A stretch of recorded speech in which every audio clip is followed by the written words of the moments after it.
জাহাজে উঠিয়েও নিতে পারেন, সিম্পল। এটা অবিশ্বাস করার কি আছে? আসুন সামনে যাই।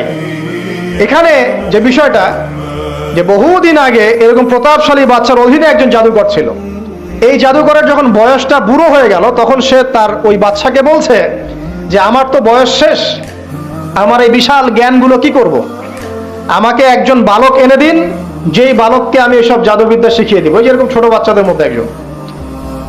তো এরকম একটা ফুটফুটে সুন্দর বাচ্চাকে খুঁজে বের করা হলো, যে বাচ্চাটা বিচক্ষণ। একে নিয়ে আসা হলো জাদুকরের কাছে। এবার জাদুকর তাকে জ্ঞান শিখায়, জাদু শিখায়। জাদু শিখাতে শিখাতে শিখাতে শিখাতে সে একটু পরিণত হচ্ছে, মানে কৈশোরে পদার্পণ করল। এখন সে যখন জাদু শিখতে আসে, আসার পথে রাস্তায় দেখে একজন পাদ্রী আছে। পাদ্রী মানে কি? পাদ্রী মানে দরবেশ, মানে যে আল্লাহ বিশ্বাস করে, হয়তো আগেকার আসমানি কিতাবে সে বিশ্বাস করত। এমন একজন পাদ্রীর সন্ধান সে পায়। সেই পাদ্রীর কাছে গিয়ে বসে। সেই পাদ্রী তাকে আসমানি কিতাবের যে মর্ম, যে বাণী, এগুলো শোনায়।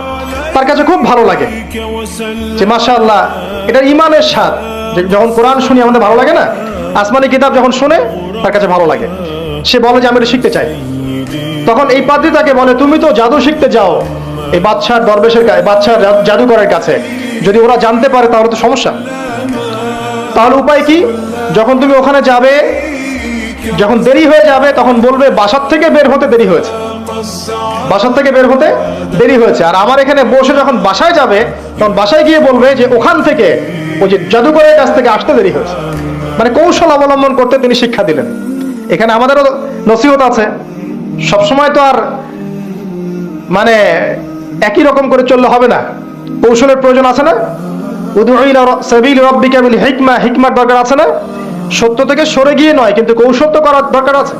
নবী সাল্লাল্লাহু আলাইহি ওয়াসাল্লাম যে হিজরত করেছেন মক্কা থেকে মদিনা চলে